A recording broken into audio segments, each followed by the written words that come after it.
Welcome back, family. This is your boy D. For all you smart and intelligent folks out there, listen, that just simply means. And I'm back with another one, family. Today's episode is entitled, Is Project Management Stressful?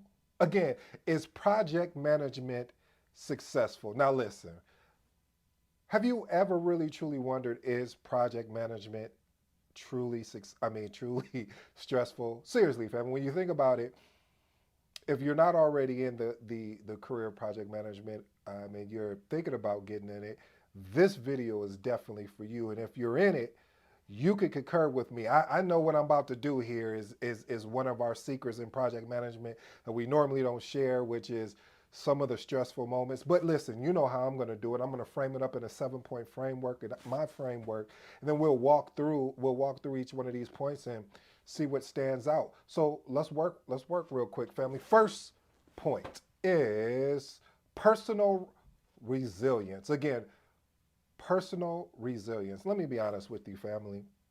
When you are leading a project, there are a lot of demands on your time, a lot of demands on your execution, a lot of demands on you being that crucial role in which could help mitigate the business stress. And so, family, what you have to do is, and again, I don't, I'm working on that, telling you what you have to do. But and so, if I say it, please work with me. But point I'm trying to draw towards is maintaining a positive mindset and maintaining and seeking support also by doing extracurricular activities. For me, I like to go play basketball or go bowling or even reading a book or going for a walk. But family, I'm not going to say have a work life balance because that just is such a cliche word. And everyone says, hey, to balance the stress or anything, have a work life balance. But sometimes, let's be honest, family, it's challenging to have a work life balance.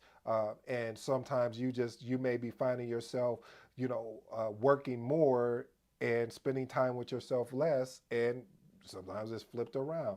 So it's all about family creating some type of destination for you, creating a plan for yourself personally about how you're going to deal with stress when it comes your way and how you're going to be more proactive instead of reactive. Let me tell you what happened to me, family. So I'm one of those people, when you give me a task, it's a gift and a curse of mine. The gift is I'm committed. The curse is that I'm committed.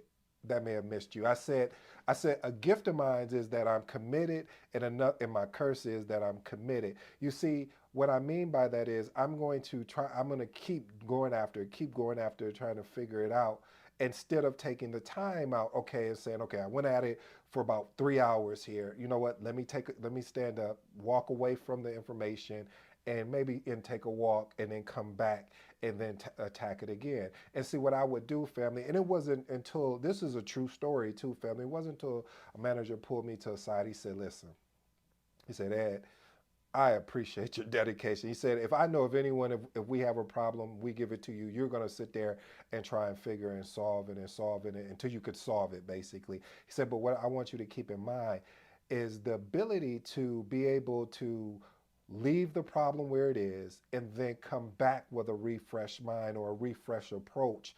And I'll be honest with you, family. At first, it was hard, and I still struggle with it from time to time. But every single time I walk away, I do something, and I don't want to put a time constraint and say, oh, it happens in an hour or 30 minutes. It's just a natural progression. I'll get to doing something, all of a sudden say, you know what? Let me go try and go do this. And so then I'll go back and attack the problem again with a new, fresh mind. And so, family, I implore you to test that out and do that. When you're working through a problem or you're stressed out with something that you're working through, get up, take a walk. If you can't walk around the building or the stairs or just go look in another room. I don't know, but family, the point I'm trying to make is you have to create that separation from time to time so you could come back and look at it with a fresh new pair of eyes.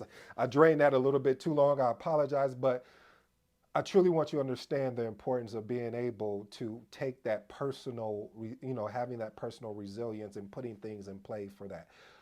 Next thing is, as being a project manager, or asking a question, is project management stressful? Is point number two, multiple stakeholders. Let me explain something. When you have multiple stakeholders, guess what? You're going to have multiple personalities. You're going to have multiple concerns. You're going to have multiple needs. You're going to have multiple wants. And it's up to you to have to leverage, my favorite word next to collaboration is having effective communication to be able to address these demands that's going to be imposed upon you, because they're looking to you, project manager. They're looking to you, project coordinator. They're looking to you, program manager. They're looking to you, portfolio manager. So they're looking to be led. And when someone is looking to be led, we know here at on the channel, it's about inspiring. It's about creating that safe place where the team can feel safe, will bouncing ideas off of you, and they're not going to be judged. They also understand that the collaboration aspect is going to be there, that you're not going to just say, well, I'm the project manager, I don't do that.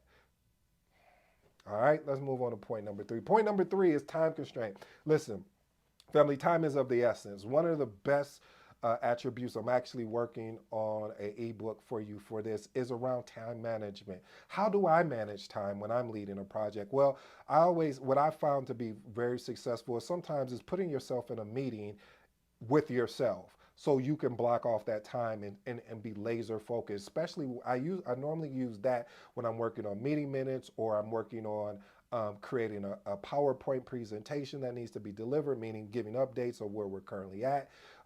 Just certain things that I know I need to be laser focused, because being laser focused and protecting, and by protecting my time, allows me to be laser focused. It allows me to meet these deadlines. It allows me to handle multiple tasks and coordinate different things, because I'm paying attention and I'm locked in with the time. Risk and uncertainty. As you know, one thing about a project is it's a temporary endeavor. One thing about a project is it has a beginning and an end date. With it being a temporary endeavor, sometimes we don't know what we're walking into. So point number four, having the ability to have that adaptable mindset, which is around being able to take on any risk or uncertainty. So when uncertainty uh, bears its ugly head, you have the approach to attack it head on, and having the ability to make critical decisions in very stressful levels. What does that look like, ED? I knew you were going to ask me that. Well, what it looks like, family, is when uncertain situations come up, you go through your risk register and you look at it and say, "Wow, we didn't have anything from there. Now what are we gonna do now?" I love what Tim Grover talked about. He in his book, one of my favorite books of. Whew, wow, it's a classic book. And what he talked about in there, he gave an example of how the team had put together this basketball camp, and they had all the plans, and they had it, designed for X amount of students. Here's the uncertainty. The uncertainty came when double the students that they originally planned for showed up. So what do you do? Do you tell those students to go away? Well, no, this basketball camp was for the community. And, the kids are excited. So what do? You scrap that plan. You basically take what was good that could apply to this new plan, and what else, and what is not, you just get rid of it, and then you build onto that new plan, and addressing these new uncertainties that you've seen. So that's one of the things, family, that you have to look at, is having that adaptability and flexibility to know when to make that change in an uncertain environment, or in an uncertain environment, or a certain environment. If that makes any sense to you, family. Anyway, point number five: resource management. Whew. We talking about resources, yes.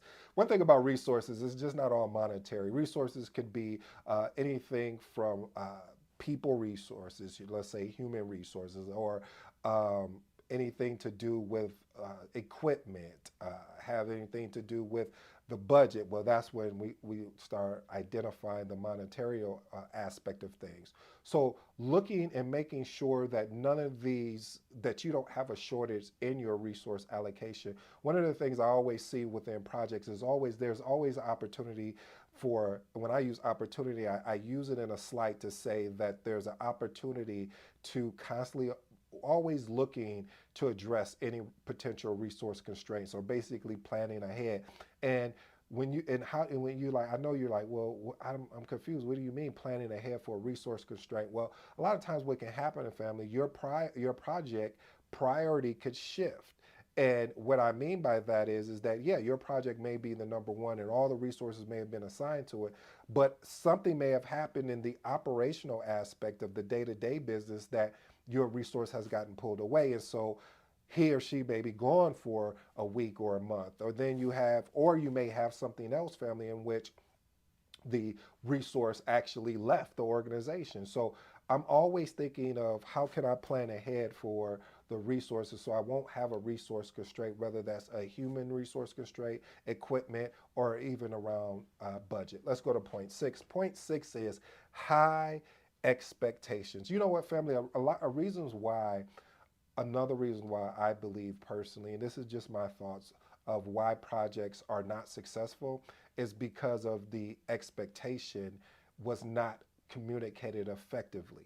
And because the expectation wasn't communicated effectively, then the frustration from what the person or the project sponsor thought they were going to get out of the project compared to what they got frustrated them. And so the expectation was it failed. So setting high, and this is point six, high expectation, it's up to the project manager to be able to deliver on the successful outcomes. That's basically meeting client expectation, achieving project objectives, as well as ensuring overall stakeholder engagement, satisfaction.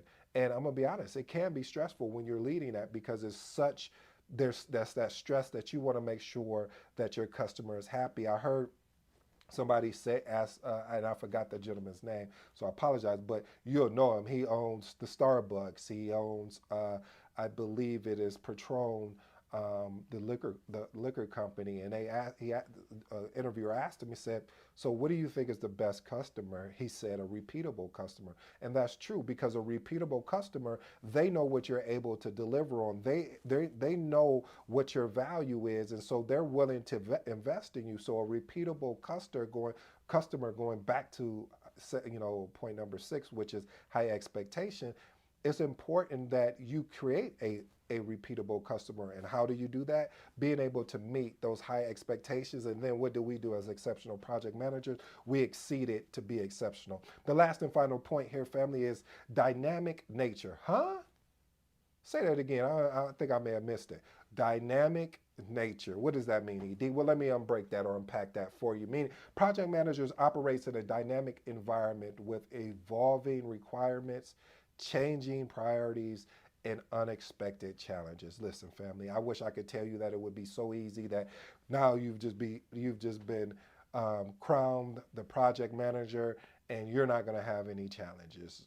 You're not going to nothing is going to happen unexpectedly where all of a sudden now your project is going to have to shift and you're going to have to re-baseline your project schedule. You might have to go back and look at your scope. You might even have to look at your risk register and see, hey, is there any other particular risk that may actually become an issue? So family, to answer the overall question, is project management successful? Again, it's subjective, because I say it's subjective, meaning that it's up to the person. Yes, you're going to have some challenges and you're going to be pushed, but only way you can be pushed is if you allow yourself to be uncomfortable, and allowing yourself to be uncomfortable gives you a chance to be stretched and grow as a project manager. Hey family, I hope you enjoyed today's video. This has been your boy ED. Until next time, I'm out.